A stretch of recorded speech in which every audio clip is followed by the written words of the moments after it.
పరిశుద్ధులు ప్రియులైన దేవుని పిల్లలందరికీ యేసుక్రీస్తు నామంలో శుభవందనాలు తెలియజేసుకుంటా ఉన్నాను.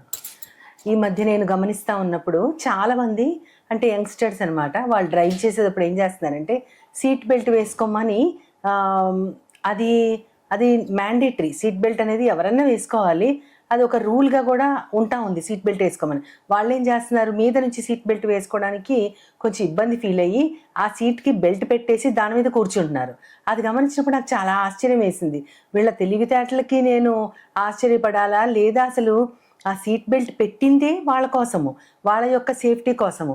ఎక్కడైనా సరే గవుక్కన బ్రేక్ వేసినప్పుడు వాళ్ళు బయటికి పడిపోకుండా, లేదా బయటికి పడిపోయినా కనీసం ముందుకన్నా వెళ్ళి వాళ్ళు దేనికన్నా తగులుకున్నా వాళ్ళకి గాయాలు అవుతాయి. కాబట్టి అది మామూలుగా వారి సేఫ్టీ కోసం ఏర్పరిచింది అనేది వారు గుర్తించకుండా దానిని ఆ బెల్ట్ పెట్టేసి దాని మీద కూర్చుంటా ఉండటం చూసి, అంటే ఆ కారు వెళ్తున్నప్పుడు అది అలారం సౌండ్ ఇస్తూ ఉంటుంది కదా, అది దానిని అవాయిడ్ చేయడానికి వారు అలా పెట్టుకుంటా ఉన్నారు. అది చూసినప్పుడు నాకు వీళ్ళకి ఇంత తెలివితేటలు ఏంటి, వాళ్ళ సేఫ్టీ కోసం వాళ్ళు ఏర్పరిచిన దాన్ని, వాళ్ళకి కోసం ఏర్పరిచిన దాన్ని వాళ్ళు దాన్ని మితిమీరి ప్రవర్తిస్తున్నారే అని అనిపించింది.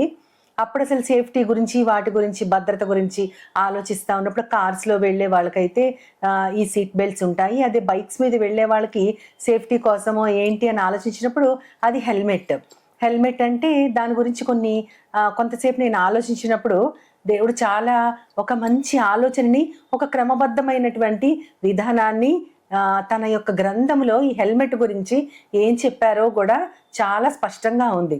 హెల్మెట్ అనగానే అవును, హెల్మెట్ గురించి దేవుడు ఏం చెప్తారు అని మనకు ఆశ్చర్యంగా ఉండొచ్చు. కానీ దానికి ఒక ప్రత్యేకమైన పదం ఉంది తెలుగు భాషలో, అదే శిరస్త్రాణము. ఆ శిరస్త్రాణం గురించి దేవుడు ఏం చెప్పారని ఇటీవల కాలంలో ఏదో ప్రయాణం చేస్తూ ఆలోచించినప్పుడు నాకు కొన్ని వాక్యాలు గుర్తొచ్చినాయి.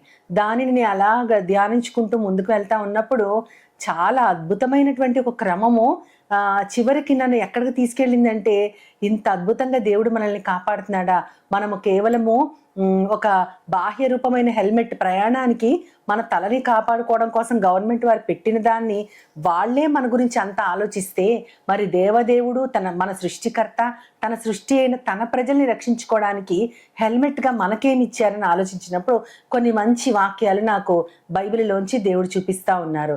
కీర్తనల గ్రంథం 60వ అధ్యాయంలో 7వ వచనంలో అక్కడ ఏమని ఉంటుందంటే, గిలాదు నాది, మనష్షే నాది, ఎఫ్రాయిము నాకు శిరస్త్రాణము, యూదా నాకు రాజదండం అని ఉంటుంది.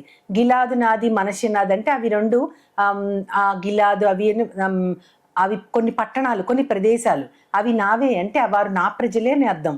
ఎఫ్రాయిము నాకు శిరస్త్రాణం అంటే ఏంటి, దేవుడికి ఒక హెల్మెట్ లాంటి వాడంట. ఎఫ్రాయిము అంటే ఒక బలమైన గోత్రము. ఆ బలమైన గోత్రం ఒక రక్షణకి, ఒక శక్తికి సాదృశ్యంగా దేవుడు చూపిస్తా ఉన్నారంటే తన ప్రజల్ని రక్షణకు ఉపయోగించుకుంటున్నారనమాట దేవుడు. ఆ బలమైన గోత్రాన్ని రక్షణ కోసం, ప్రజల్ని రక్షించడం కోసం వీరిని ఉపయోగించుకుంటున్నారు. అప్పుడు నాకు చాలా బాగా అనిపించింది, ఈ బలమైన గోత్రాన్ని దేవుడు రక్షణకి సూచనగా చూపిస్తా ఉన్నారా అని ఆలోచించినప్పుడు వారిది ఎంత భాగ్యమో అని నేను చాలా సంతోషపడ్డాను. కానీ దాని తర్వాత యెషయా గ్రంథంలో దేవుడు ఇంకొక స్టెప్ ముందుకు వేస్తారు. అదేంటంటే 59వ అధ్యాయం 17వ వచనంలో ఆయన ఏమంటారంటే, నీతిని నేను కవచంగా ధరిస్తున్నాను, తర్వాత శిరస్త్రాణంగా రక్షణనే నేను శిరస్త్రాణంగా ఉంచుతున్నాను అంటారు. అంటే ఆయన కవచంగా, తన నీతే తనకి కవచం అంటున్నారు. అయితే ఇప్పుడు ఇందాకేమో ఎఫ్రాయిము నాకు రక్షణ, నాకు శిరస్త్రాణం అన్న దేవుడు రక్షణే నాకు ఇప్పుడు శిరస్త్రాణం అన్నారు.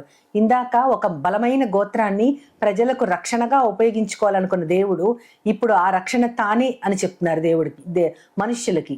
దేవుడే మనకి రక్షణ ఇస్తున్నారంటే అది ఇంకా గొప్ప రక్షణ కదా. ఒక బలమైన గోత్రాన్ని ఉపయోగించుకుని ప్రజల్ని రక్షించడానికి దేవుడు ఉద్దేశిస్తే దానికంటే గొప్పది దేవుడే మనకి రక్షణ కలుగు చేస్తున్నారంటే, శిరస్సు నుంచి ఆయన తలపులోంచి వచ్చినటువంటి ఆజ్ఞలు, ఆయన విధానాలు, ఇవన్నీ కూడా మనకి రక్షణను కలుగు చేస్తాయి అని దాని అర్థం. అది ఎంత అద్భుతంగా ఉందో.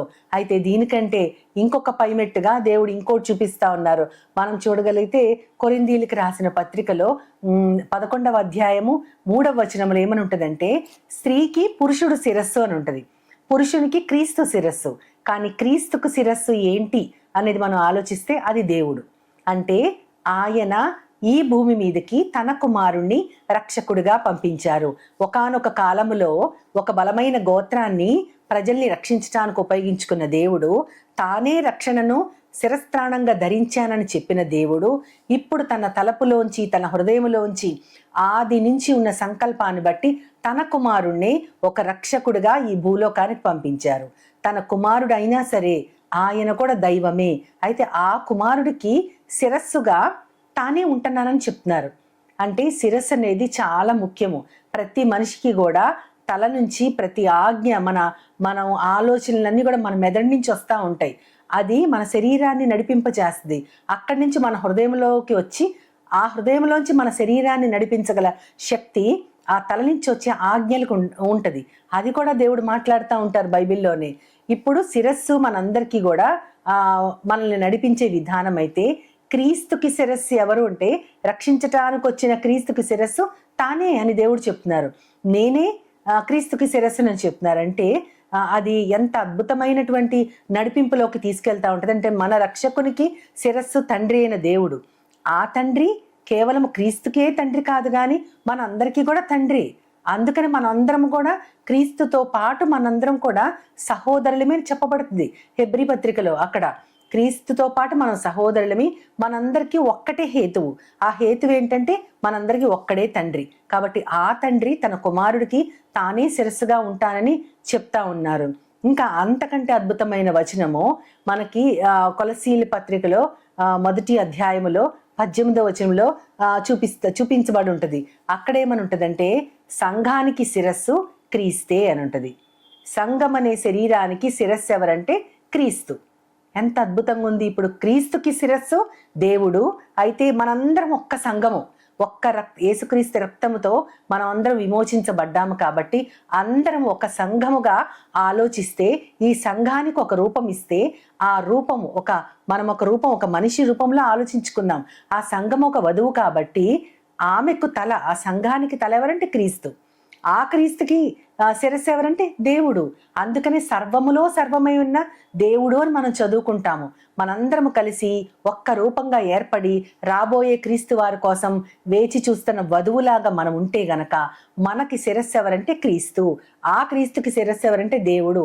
ఒక స్టెప్ను ఊహించుకుంటే ఒక మనిషికి తల క్రీస్తు, ఆ క్రీస్తుకి తల యెహోవా దేవుడిని ఆలోచించుకుంటే అక్కడి నుంచి కూడా ఆజ్ఞలు మనకి ఇవ్వబడతా ఉన్నాయి. అదే పత్రికలో, కొలసీలకు రాసిన పత్రిక 2వ అధ్యాయము 19వ వచనంలో ఉంటది. శిరస్సును హత్తుకొనని వాడెవ్వడు కూడా మీ బహుమతిని అపహరించనీయకండి అని ఉంటది. శిరస్సుని హత్తుకోవడం ఏంటి? శిరస్సు అంటే ఎవరు? మనకందరికి శిరస్సు క్రీస్తు. ఆ క్రీస్తుని హత్తుకోని వాడు ఒకడున్నాడు. వాడొచ్చి మీ బహుమానాన్ని అపహరించనివ్వకండి. వాడెవరు? క్రీస్తుని హత్తుకోని వారు ఎవరు అంటే అతను అపవాది వచ్చి అతను క్రీస్తుని హత్తుకోడు. ఎందుకంటే క్రీస్తు అంటేనే వాక్యము. ఆ వాక్యమే మనకి ఆహారము. అదే మన ఆత్మీయ జీవితాన్ని నడిపిస్తూ ఉంటది.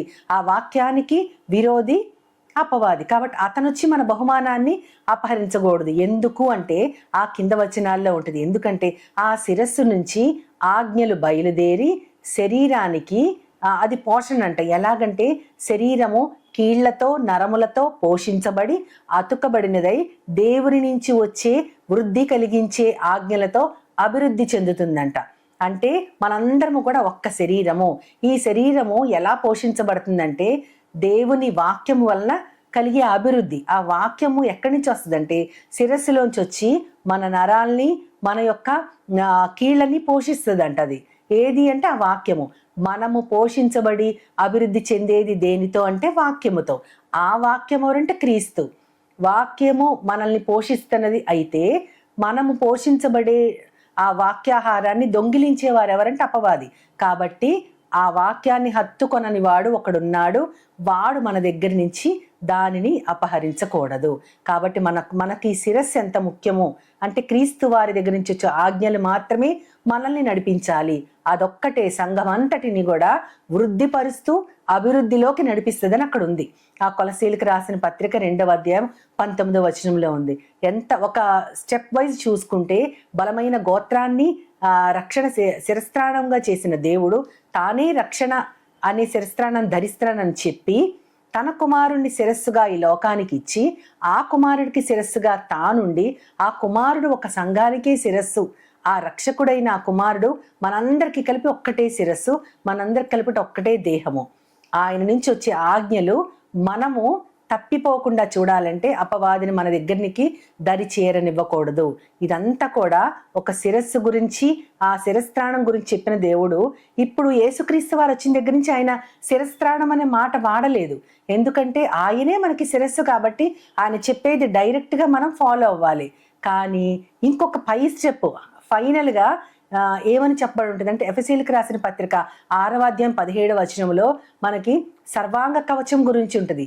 అక్కడ ఏమని ఉంటుందంటే రక్షణ అనే శిరస్త్రాణము ధరించండి. ఇప్పుడు మళ్ళీ శిరస్త్రాణం వచ్చింది. ఇందాకటి దాకా మనము సంఘం అంతా ఒక వధువులాగా ఊహిస్తే ఆ వధువు సంఘానికి శిరస్సు యేసుక్రీస్తు వారని చెప్పుకున్నాము. ఇప్పుడు ఎవరికి వారు ఇండివిజువల్గా ఒక శిరస్త్రాణం ధరించాలి. అదేంటంటే యేసుక్రీస్తు వారు మనకందరికీ అనుగ్రహించిన ఆ రక్షణని మనం ఒక్కొక్కరము ధరించి మనము ప్రార్థన అనే ఆత్మ ఖడ్గాన్ని చేపట్టమని దేవుడు చెప్తా ఉన్నారు. ఆత్మ ఖడ్గము అంటే అది ఒక బయటికి కనపడే వస్తు రూపేణ ఉండేటటువంటి ఖడ్గము కాదు. ఆత్మలో ఒక ఖడ్గం అంటే, ఆత్మ ఖడ్గం అంటే ఎలా చెప్పాలి? ఖడ్గం అంటే మనల్ని అటాక్ చేయడానికి వచ్చిన వారిని మనము కూడా అటాక్ చేస్తాము. కాబట్టి ఎవరైనా మనల్ని మన దగ్గర నుంచి ఏదైనా అపహరించుకుపోవాలన్నప్పుడు మన దగ్గర ఒక ఖడ్గం ఉండాలి.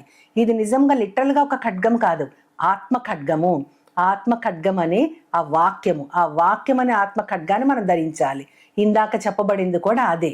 శిరస్సుని హత్తుకొనని వాడు మీ దగ్గరున్న బహుమానం అపహరించకూడదు. మన బహుమానం ఏంటంటే క్రీస్తువారు. క్రీస్తువారు మనకు అందించిన రక్షణే మనకు బహుమానము. ఆ బహుమానం పోకూడదంటే మనకు ఒక ఖడ్గం ఉండాలి. కేవలము మనము తల మీద పెట్టుకునే శిరస్త్రాణము రక్షణ అని మనం చెప్పుకుంటున్నాం, కానీ చేతిలో కూడా ఒక ఖడ్గం ఉండాలి. అదేంటంటే వాక్యము.